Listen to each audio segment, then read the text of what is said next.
ഇറാന്റെ uranium സമ്പുഷ്ടീകരണം നിർത്തിവെക്കാനുള്ള ശ്രമങ്ങളുമായാണ് US president ട്രംപും കൂട്ടരും മുന്നോട്ടു പോകുന്നത്. നിരവധി പരോക്ഷ ചർച്ചകളും ഒമാന്റെ മധ്യസ്ഥതയിൽ ഇറാനും USഉം നടത്തുകയും ചെയ്തു. ഏറ്റവും ഒടുവിൽ തുർക്കിയിൽ വെച്ചാണ് പരോക്ഷ ചർച്ചകൾ നടത്തിയത്.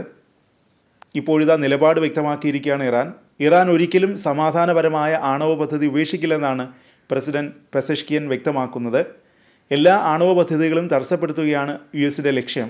എന്നാൽ USന്റെ ആവശ്യങ്ങൾക്ക് വഴങ്ങില്ല എന്ന വ്യക്തമായ സന്ദേശമാണ് ഇറാൻ നൽകുന്നത്. ഇറാന്റെ നിലപാട് വിദേശകാര്യമന്ത്രി അബ്ബാസ് അരാങ്ചിയും ആവർത്തിച്ചു. യൂറോപ്പുമായുള്ള ചർച്ചകൾ ഞങ്ങൾ തുടരുകയാണ്. പരസ്പര ധാരണ എത്രത്തോളം വർദ്ധിക്കുന്നുവോ അത്രത്തോളം നല്ലത്. ചർച്ചകളിൽ യൂറോപ്പ് അതിൻ്റെ പങ്ക് വഹിക്കണമെന്ന് ഞങ്ങൾ ആഗ്രഹിക്കുന്നു.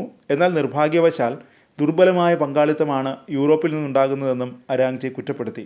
ഇറാനിലെ യുറേനിയം സമ്പുഷ്ടീകരണം നിർത്താൻ കഴിയുന്നതല്ല. അതൊരു നിയമാനുസൃത അവകാശമാണ്.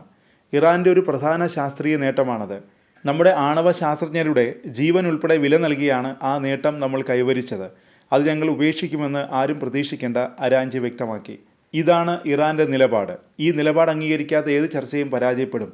ഇറാൻ അംഗീകരിക്കില്ല, അരാങ്ചി പറഞ്ഞു. എന്നാൽ ഇറാൻ ആണവായുധങ്ങൾ നിർമ്മിക്കില്ല എന്നുറപ്പാക്കുകയാണ് ലക്ഷ്യമെങ്കിൽ അതുമായി യോജിച്ചു പോകാൻ തയ്യാറാണെന്നും അരാങ്ചി വ്യക്തമാക്കി.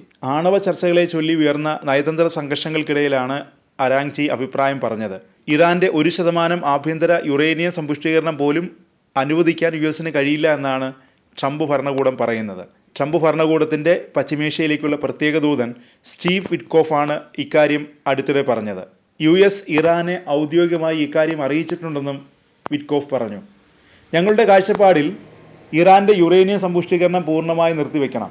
ട്രംപ് ഭരണകൂടത്തിൻ്റെ ലക്ഷ്യം അതാണെന്നും വിറ്റ്കോഫ് വ്യക്തമാക്കിയിരുന്നു. പിന്നാലെയാണ് നിലപാട് പറഞ്ഞ് ഇറാൻ പ്രസിഡന്റും വിദേശകാര്യമന്ത്രിയും എത്തിയത്.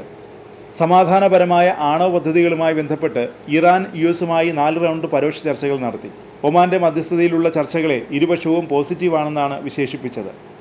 US പ്രസിഡന്റ് ഡൊണാൾഡ് ട്രംപിനെതിരെ അതിരൂക്ഷ വിമർശനം ഇറാന്റെ പരമോന്നത നേതാവ് ആയത്തുള്ള അലി ഖമേനി ഉയർത്തി. ട്രംപ് കള്ളം പറയുകയാണെന്ന് ഖമേനി ആരോപിച്ചു. മിഡിൽ ഈസ്റ്റിൽ സമാധാനം വേണമെന്നാണ് തൻ്റെ ആഗ്രഹമെന്ന് ഈ ആഴ്ച ഗൾഫ് മേഖലയിൽ നടത്തിയ സന്ദർശനത്തിൽ ട്രംപ് പറഞ്ഞിരുന്നു. എന്നാൽ ഇതിനെതിരെയാണ് ഖമേനി രംഗത്ത് വന്നത്. ട്രംപ് പറയുന്നത് പച്ചക്കള്ളമാണ്.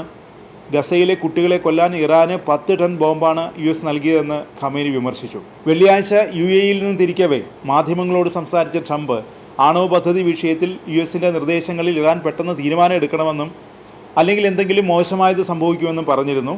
മറുപടി പോലും അർഹിക്കാത്ത പരാമർശമെന്നായിരുന്നു ഇതിനോട് ഖമേനിയുടെ പ്രതികരണം. ഇത് ട്രംപിനും അമേരിക്കൻ ജനതയ്ക്ക് നാണക്കേടാണെന്നും അദ്ദേഹം പറഞ്ഞു. ഇസ്രായേലിനെ അതിമാരകമായ ക്യാൻസറസ് ട്യൂമർ എന്നും അദ്ദേഹം വിശേഷിപ്പിച്ചു. അത് പിഴുതെറിയുമെന്നും അദ്ദേഹം പ്രഖ്യാപിച്ചു.